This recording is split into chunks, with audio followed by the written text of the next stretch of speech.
And guys, this is the very first view of Melbourne City. You'll get to see so many beautiful small houses here. People say that if there is one city in the whole world, that is the most perfect place to live, it's Melbourne. This place feels like the most crowded area of Melbourne to me. This is the mug.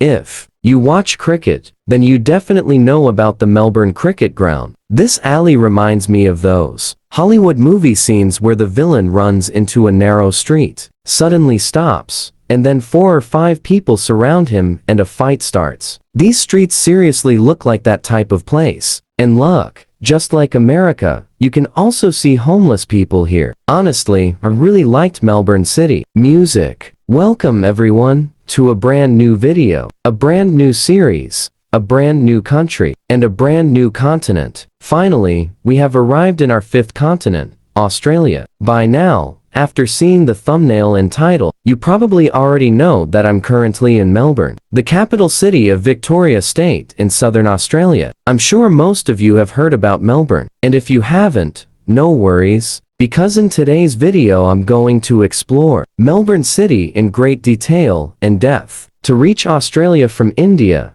I had to change 2 flights. First, I flew from Mumbai to Singapore with Air India, and then from Singapore to Melbourne with Scoot Airlines. Both flights together cost me around $50,000 because Australia is very far from India. Right now, it's 10:30 in the morning here, and Australia is 4.5 hours ahead of India. So in India, it must still be around AM, and the sun probably hasn't even risen there yet. But here, you can see bright sunlight everywhere. At the moment, I'm standing on the terrace of my hostel. From here, you can see all the skyscrapers of Melbourne City. This is Melbourne's CBD Central Business District. I'll show you everything properly today. And let me tell you guys, in this series, I'm not only going to show Australia, I'll also take you to many Pacific countries like Vanuatu, Fiji, Tuvalu, Samoa, Tonga, Kiribati islands that are among the least visited places in the world. Some flights are insanely expensive. For example, a flight to Tuvalu is costing me around $97,000, almost $1 lakh. It's one of the least visited countries in the world. Flights to Kiribati are also around $80,000,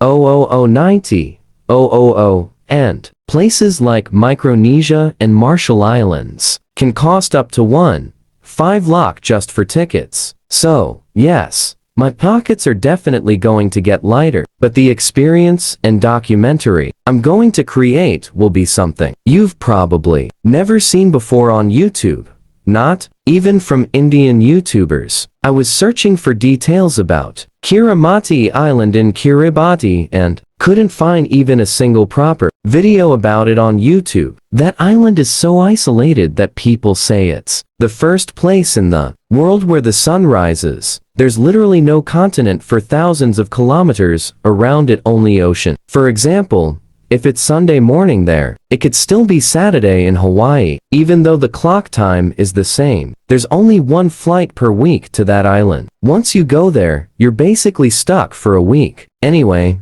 you'll see all that in future videos. For now, we'll explore Melbourne. So I thought, if I'm starting the Melbourne series, why not begin from the terrace of our hostel? Because the view here is amazing. The hostel's name is Little Drifter, located in North Melbourne. I'm paying around $2,100 per night, which is expensive. But Australia is also one of the most expensive countries in the world. So let's head outside and start exploring Melbourne City. Guys, I've now left the hostel. As I mentioned earlier, the hostel is called Little Drifter, and if you ever come to Melbourne, I definitely recommend it. It's around 1-1.5 km away from the CBD, located in a residential area. That's why you get views like this, beautiful local houses everywhere, small parks, churches, peaceful streets, and almost no traffic at all. Look at this.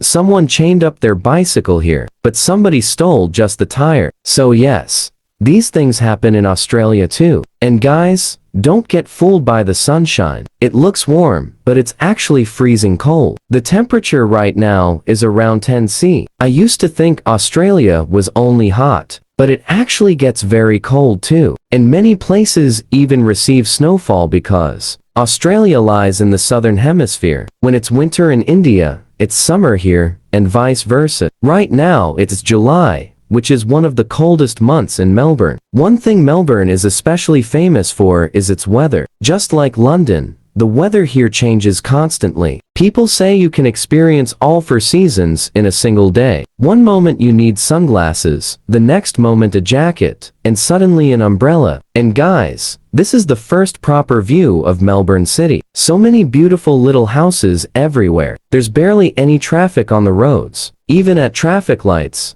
only 3 or 4 cars stop at a time. Right in front of me is Queen Victoria Market. I actually wanted to visit it today, but I found out it's closed on Mondays and Wednesdays. And today happens to be Monday, so we'll have to visit another day. And look at these trams. Melbourne has the world's largest urban tram network with around 250 kilometers of tram routes. The Queen Victoria Market is also the biggest open-air market in the southern hemisphere. It may not look huge from here, but it stretches across a massive area. One thing Melbourne is also famous for is its coffee culture. There are countless amazing cafes here with incredible city views. Compared to Europe and America, Australia actually feels slightly cheaper because while coffee still costs around $5–8, the Australian dollar itself is much weaker than the US dollar or euro. Later, after exploring the CBD for about an hour, I reached Flinders Street Station. This isn't just any railway station, it's Australia's oldest continuously operating railway station. Built in 1854, at one point in 1920, it was the busiest station in the entire world. Nearby flows the beautiful Yarra River, and from there, I'd also see the iconic Melbourne Cricket Ground.